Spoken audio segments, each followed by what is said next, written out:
The nights were the worst. They weren't just dark, they were loud. Not with sound, but with thoughts. Thoughts that clawed at YN's mind until she couldn't tell if she was awake or trapped in some endless, sleepless nightmare. Marriage was supposed to change that. She thought maybe having someone in the same home would keep the loneliness away. It didn't. It just made her wonder why, even with someone so close, she still felt oceans apart. Her bedroom became a cage. The ticking clock was a hammer. Every second felt like proof that she was broken, that she would never be like everyone else. The pills in her drawer could knock her out, but they weren't sleep. They were surrender. That night, the knock came. Not loud, not demanding, just soft enough to sound like hope. Y or N? Jimin stood there, his hair messy from sleep, but his eyes, those eyes, were wide awake. "You can't sleep again, can you?" he asked. She shook her head. She didn't want to talk, didn't want pity. But instead of pity, he said, "Then come with me." The kitchen was dim, lit only by the faint glow of the stovetop light. Jimin moved quietly, pouring coffee into the pot like he was preparing some ancient remedy. "Coffee? At midnight?" she asked. Her voice cracked from silence. "No rules tonight," he said, with a small smile. "Besides, maybe it's not the coffee that helps. Maybe it's the company." That became their ritual. Every night she couldn't sleep, he'd be there.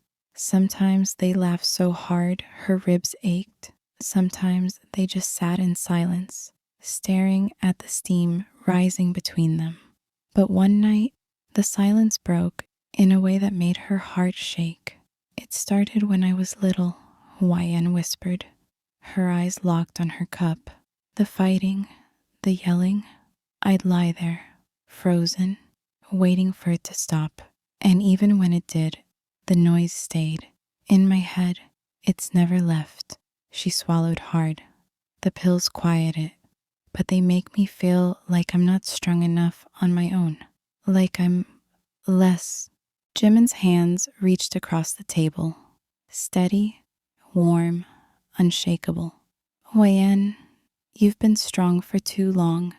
Maybe it's time someone else carries it for a while." Her chest cracked open at his words. No one had ever said that before. Weeks passed. The midnight coffee started earlier. The laughter got louder.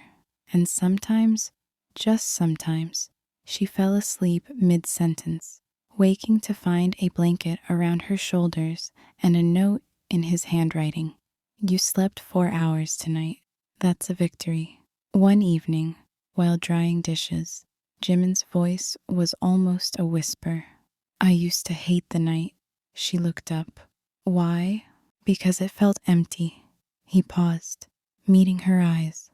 "But now it's when I get to see you. The real you. The one who's not pretending to be fine. And YN, that's the you I'm falling for." The nights didn't magically stop hurting, but they weren't the same anymore. Because now, the darkness wasn't something she faced alone. And every time the night tried to break her, she had someone there to remind her some things can be mended, even the kind of broken that you thought would last forever.